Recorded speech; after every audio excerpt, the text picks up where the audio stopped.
Hey guys, so it's Tuesday and I think it was Sunday night.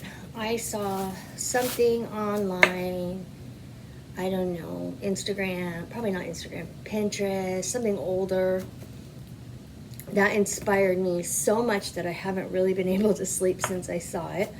And I have to try it, and I want to. It's a textile art, but I want to use it in a different way.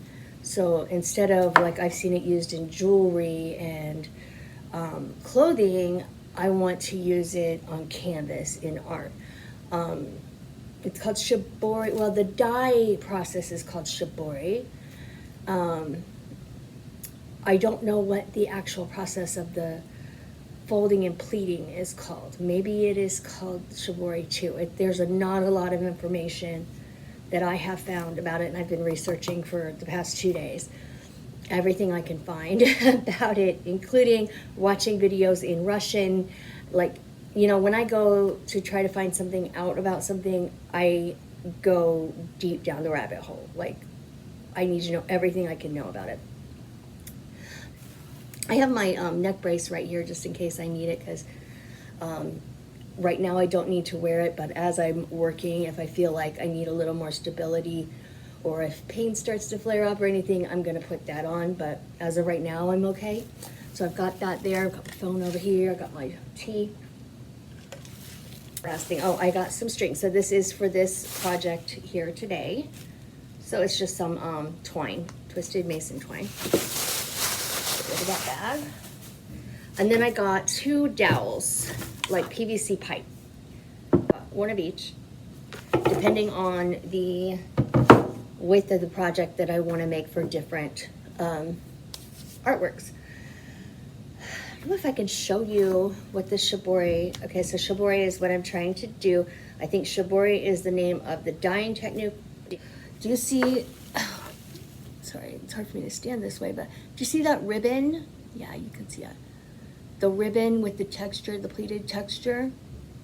Not the beading and all of that, that's all a separate thing, but I'm looking at that fabric that's pleated and dyed. That's what I'm trying to create, but this is like on a cuff bracelet in this photo. I want to make this in a much larger format for canvas. Does that make sense? This lady was smart. She would go to the thrift store and find lingerie that people had donated that was 100% silk and repurpose that fabric, which I think is brilliant. And I would even try it myself, provided I could figure out how to do this. But that's also much better for smaller projects like jewelry, and that's what she was doing, was jewelry. I'm not, so I need bigger, but that is still a possibility to be putting texture into my artwork. I could still do that. You know what I mean? But what I found was when we were at Joann's last night, I found, I've seen also other people using satin in charmeuse. So I got satin and charmeuse. What are you up to now? So the last bag here, this is the last bag, yeah.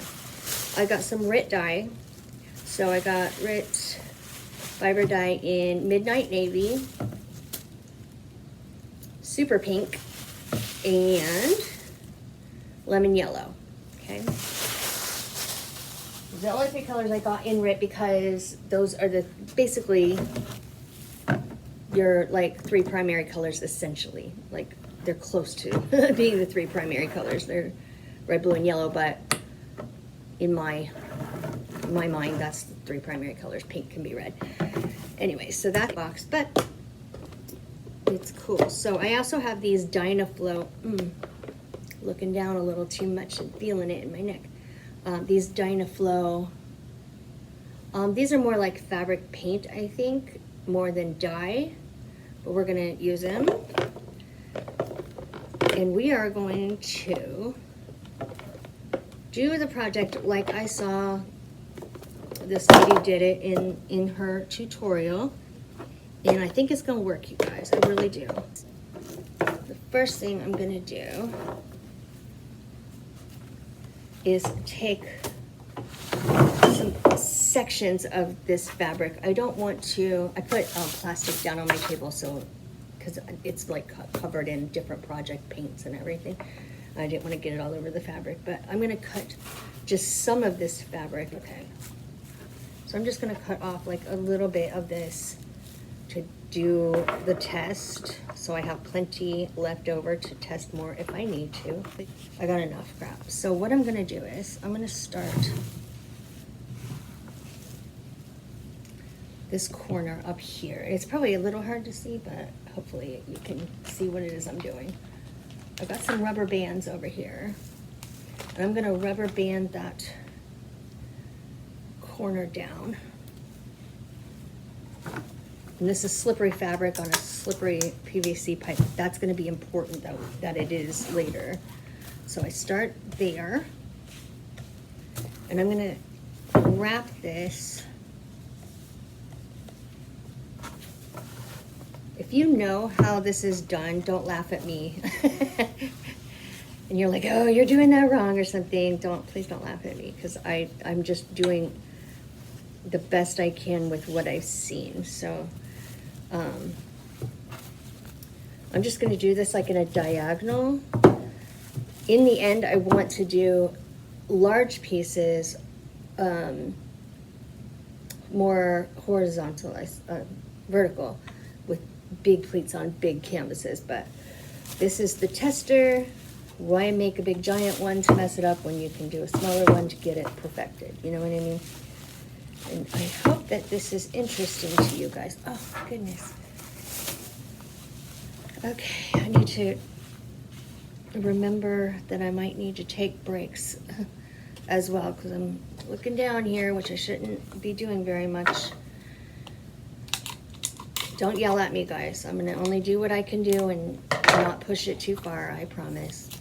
Okay, I'm trying to get this string going. Okay. So now, what I'm gonna do is tie this string around this end where I've got this fastened down. And this is basically like a resist die, almost like a tie-dye resist one. But I'm not big on doing tie-dye. I know plenty of people who can do tie-dye, and I'm not really, that's not my kind of project. But this is something I can see incorporating into my artwork, so I'll learn how to do it for that, you know? So what I'm gonna do is wrap this in as equal as like strips that I can, tightly as I can around this, all the way down and then all the way back. Now I think it depends on how wide these spaces are, how wide your pleat is going to be.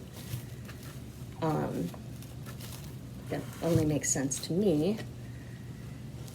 And where the string is, the tighter it is, the more it resists the dye in that spot. So we're essentially stripes where that string is. So what we're gonna do is get this all wrapped up, and I'm not gonna make you watch this whole part of me wrapping this up. I'm gonna get this all wrapped up and then I'll come back, okay? So this is what I'm got right now. So hopefully you can see. I just got this wrapped with the string. And now what I'm gonna do is try to scrunch all of this down as much as possible. So see, the pleats will be created with that scrunching. Oh, this is not easy. This is why the fabric in the PVC being slippery is a good thing right here. So I'm gonna push that down as much as I can. I'm gonna flip it over and come down from the other end. I was kind of hoping I could get it to stay on one end, but I'll do however I need to do it. I'm glad I don't have fingernails right now. Whew. This is my workout for the day.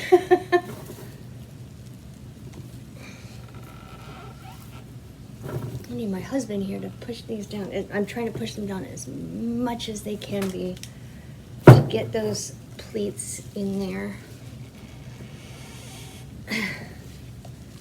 And then what I'm gonna do is I'm gonna go back and get all of this fabric wet, and then we're gonna put dye on it. Whew. So I'm gonna get this wet. I'm gonna go back right now. Back, my wonderful and beautiful friend Ginny just stopped by, so I turned it off to talk to her.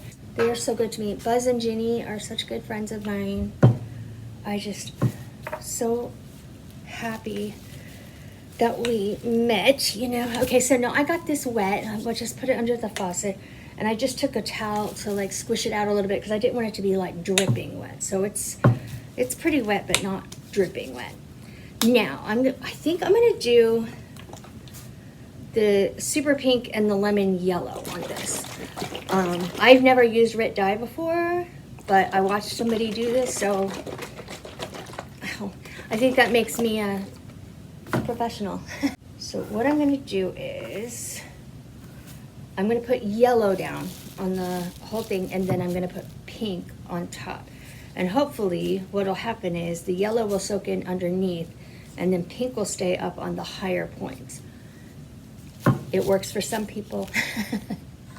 It'd be really cool if it worked for me on the first try also, but ooh, it's a pretty color.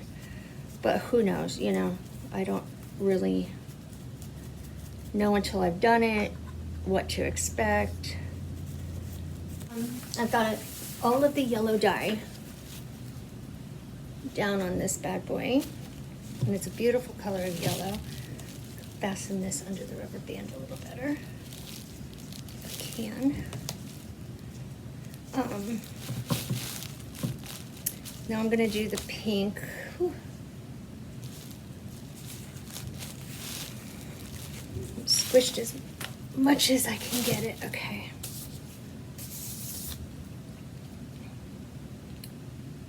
I'm gonna use the same brush, I think, for the pink. I keep looking down quite a bit, and I'm starting to feel it already. I'm gonna get this pink done. I'm gonna take a break, but yeah, let's do this. So it looks like it's quite a dark pink, like a magenta. But I was hoping that this yellow and pink would come together as like an orange as opposed to a brown or something, but we'll see how it looks. I mean, what's the worst that can happen? It's testing, right? Maybe we'll do part of it with the pink. It looks so purple. It looks so purple, but we'll do part of it with the pink, and then we'll do the other half with the blue. So here's the blue, and we'll see what happens with the blue on the yellow.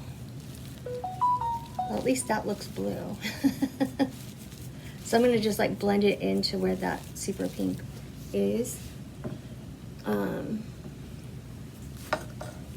and see what we can do.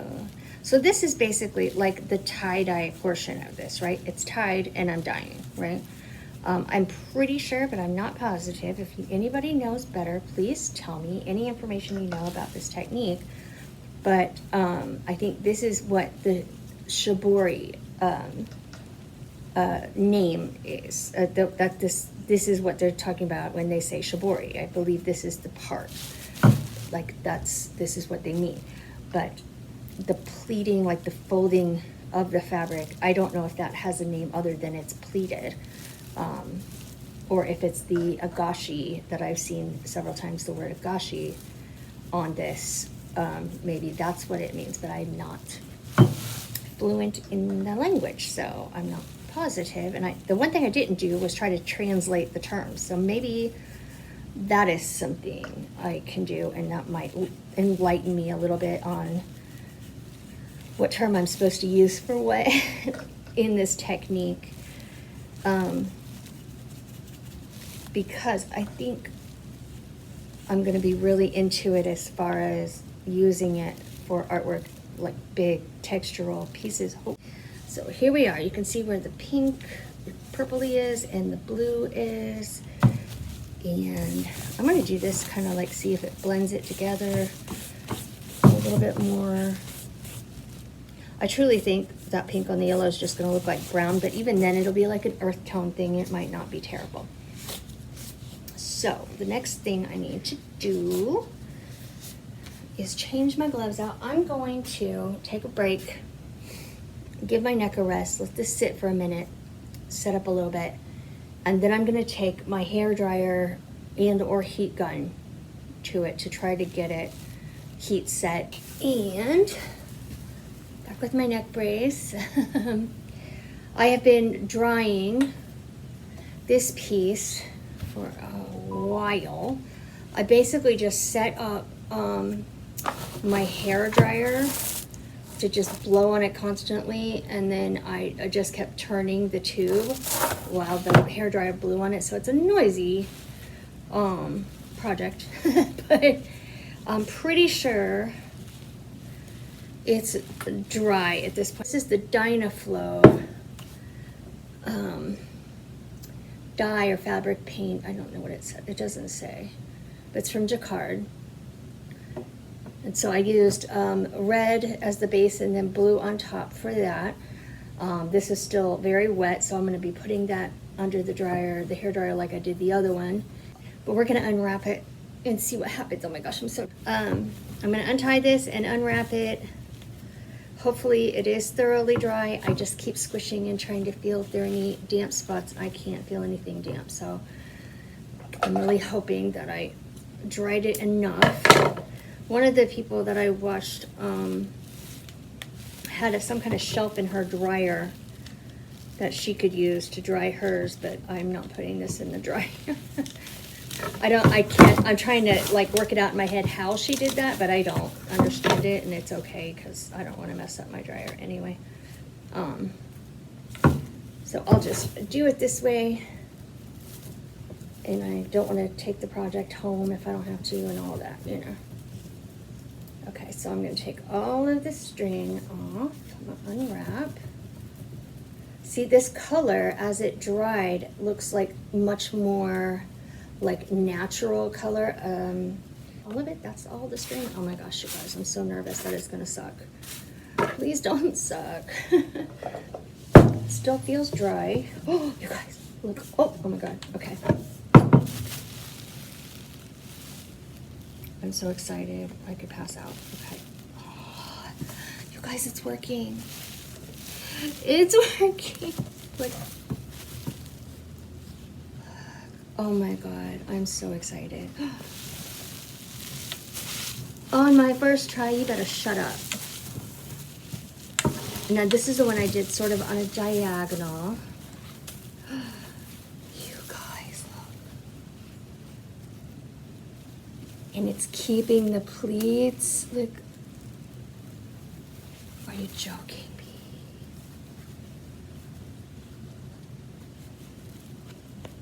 I'm madly in love with this.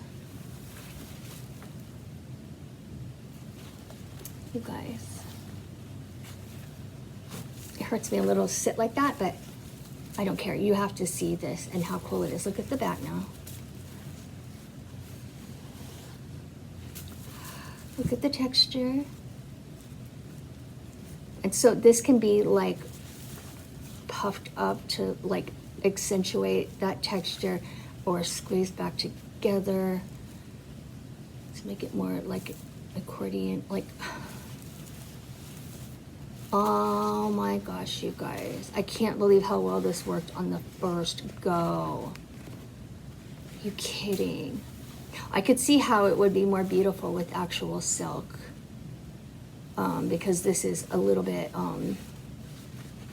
this is the charmeuse, but it's not very soft, you know what I mean? But it's not